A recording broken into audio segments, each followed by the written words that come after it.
देख जरा प्यार से नाज़रीन और सामीन इस ड्रामे की प्रिडिक्शन कर लेते हैं अपनी सुबह ने। एटी साहब की मौत हो चुकी है और वो भी उनके प्यारे पोते अली की वजह से। रूमी अपने दादे की खुशी के वास्ते शादी को बहुत ज्यादा इंजॉय कर रही है और अपने नानी के फैसले पे बहुत राजी है।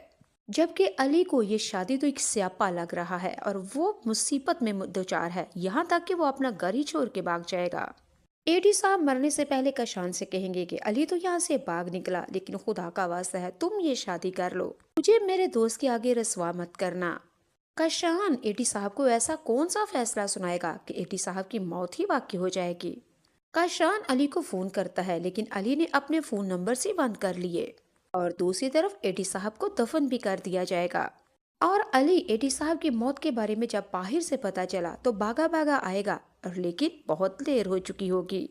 और अली के लिए मैं कहती हूँ कि अब पछताए क्या हो जब चिड़िया चुन गई खेत। अली ने घर आने में बहुत देर कर दी। तो जी, ये तो थी इस ड्रामे की थोड़ी सी झलकियां। अब बात करते हैं इस ड्रामे की कंप्लीट प्रिडिक्शन के बारे में। प्रिडिक्शन कुछ इस तरह से है। अली को पाला उसके दादा ने और रूमी को पाला उसके नाना ने। दादा और नाना दोनों दोस्त होते हैं। ऐसी खुश गपियों में उन दोनों ने अपनी पोती और नवासी का रिश्ता तय कर दिया और अपनी औलादों को भी नहीं पूछा। रूमी को तो अपने नाने के फैसले को उन्होंने दिलो जान से मान लिया, इसीलिए यमुना जैदी इस शादी में बहुत खुश है और अपने नाने के फैसले को खूब इंजॉय कर रही है। जबकि अली को अपने दादे का फैसला कबूल नहीं है। वो अभी शादी नहीं करना चाहता, अपने पैरों पे खड़ा होना चाहता है।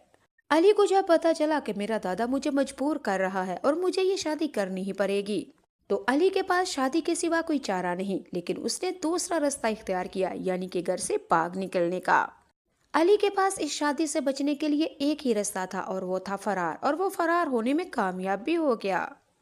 एडी साहब को जब पता चलेगा कि उनका लाडला पोता अली घर से भाग निकला है और शादी अधूरी रह गई है, अगर ये शादी ना हुई तो मैं और मेरा दोस्त जलील रस्वा हो जाएंगे समाने वाले के सामने। और क्या जवाब दूंगा मैं अपने दोस्त को। बस अली के घर से भागने पे एडी साहब के ऊपर बहुत बड़ी मुसीबत आती है। अपने पोते काशान को बुलाया और कहा कि खुदा का वास्ता है तुम ये शादी कर लो, अली की जगह सेहरा बांध के तुम वहां पे चले जाओ, इसी में मेरी इज्जत है और अब मेरी इज्जत तुम्हारे हाथ में है। लेकिन काशान अपने दादे की बात मानने से इनकार कर देगा। बस यही सदमा एडी साहब बर्दाश्त न कर पाए और मौत के मुंह में चले गए। एडी साहब जब मर जाते हैं, काशान अली को बहुत फोन करता है, लेकिन फोन भी कैसे हो भाई, अली के तमाम फोन नंबर्स बंद होते हैं। काशान अब करे तो क्या करे, काशान बेबस था। लेकिन अगले एपिसोड में आप लोग देखेंगे कि अली को कहीं बाहर से पता चलता है कि तुम्हारे दादू एटी साहब फौत हो चुके हैं। अली भागा भागा घर में आएगा, घर वालों से पूछेगा, काशान से पूछेगा, जबकि वो कब्रिस्तान में दफन कर रहे होते हैं। अली कब्रिस्तान की तरफ भागेगा और वहां जाके काशान से कहेगा, कहाँ है दादू, कहाँ है दादू।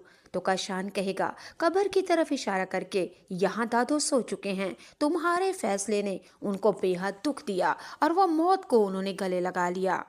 अब नाज़रीन सामीन क्या होगा।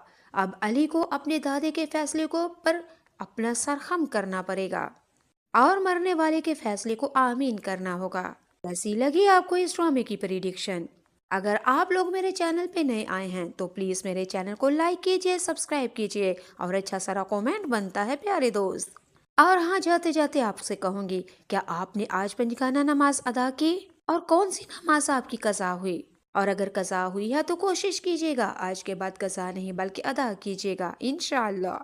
कमेंट बॉक्स में जाते हुए दरूद पाक लिख के जाइएगा। ये